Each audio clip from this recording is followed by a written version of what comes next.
Hi friends, a fresh morning to all of you grade 5.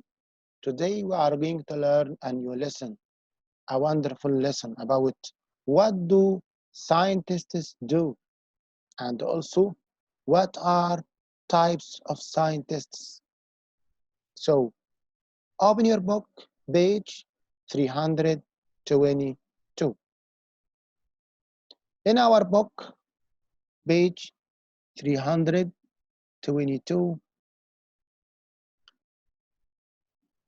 we are going to see that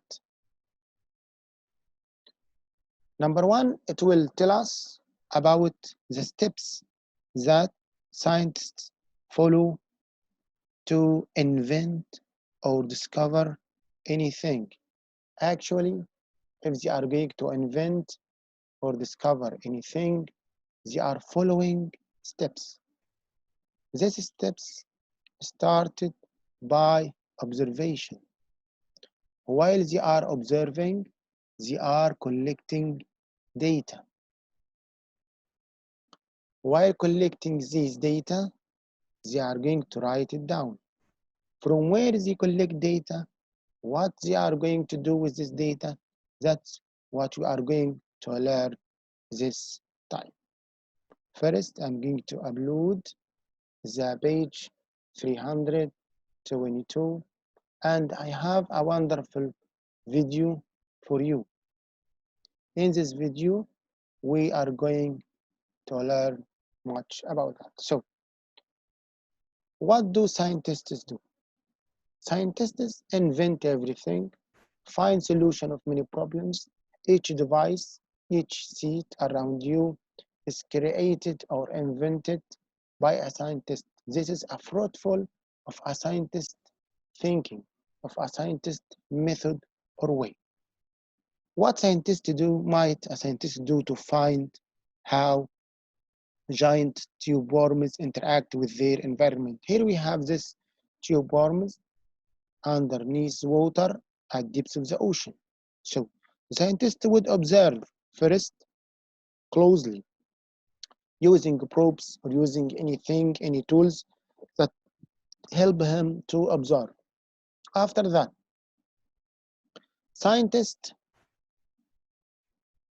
should identify the problem after sitting down and then try to think and to set some hypothesis.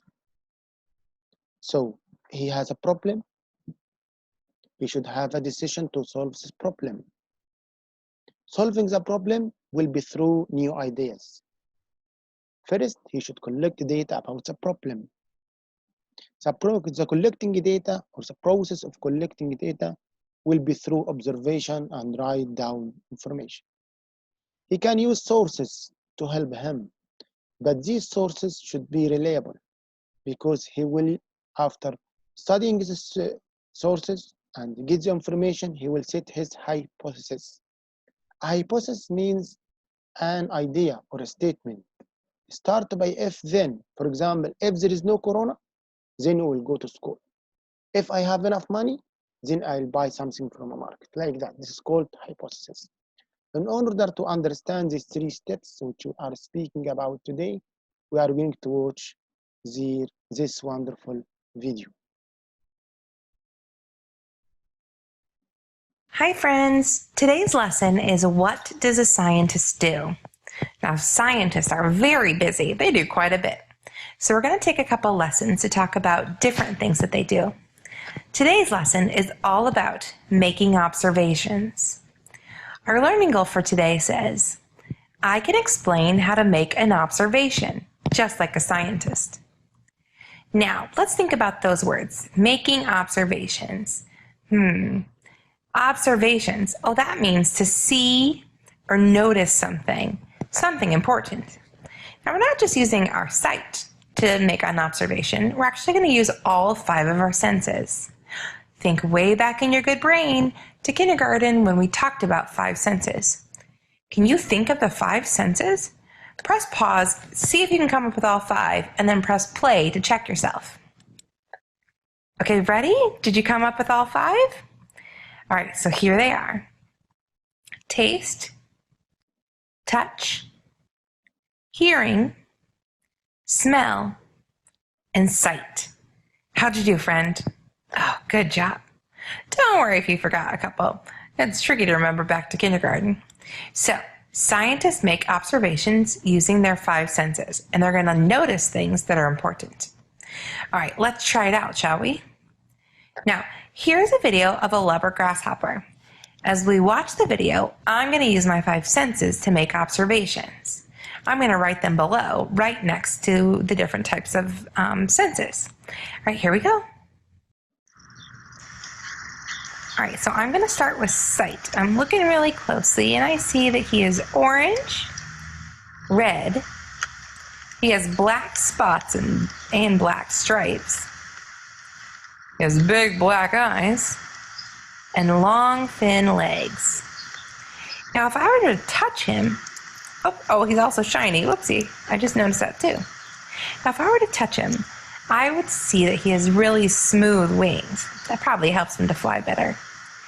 If I look at his back and I get my finger and were to rub it, I would probably think he has a bit of a bumpy back. It looks like it's a little ridged. And then finally, if you zoom in and you look really closely on his legs, he has some hairs. So that would probably make his legs kind of scratchy. So he has scratchy legs. All right, let's listen for a minute using our good hearing. Yeah, I don't hear much either. He's pretty quiet. He's not loud like a lion. He's pretty quiet. I actually just hear little tappy sounds. All right, what about smell? Well, this is a video, so I don't really smell anything. Taste? No way. I'm definitely not going to taste this leopard grasshopper. Okay, do you see how I made observations on this grasshopper? I used 3 out of my 5 senses. Sometimes you can use them all, and sometimes you just have to use a couple. All right, so our learning goal for today says, I can explain how to make an observation, because that's something a scientist does. Your exit ticket for today is all about making observations. What I want you to do is I want you to upload either making a video, or you can fill out your science journal on the vocabulary section, but I want you to tell me, what does it mean to make an observation? All right, good luck, friends. So the first thing is observation. The first thing that we are going to do is observation, right? When you observe, you are going to collect data. This is what scientists do when they are making a scientific research. A scientific research, they are discussing and investigating a problem using different resources. But these resources should be reliable and should be reviewed by yourself, by the scientist himself, or by other scientists. Okay. They would need to verify the information scientifically and make sure that it comes from a respected source, reliable source, such as university or anywhere. So by this, we know that the first step to solve any problem is observation. And the second step is sitting down or writing down your ideas and hypotheses that started by if and that. After that, you have to apply. After applying and choosing what is right, applying, then you have to analyze what you reaches and evaluation at the last time. By this, we come to the video of today, the session of today, and we are going to complete tomorrow. Thank you and goodbye.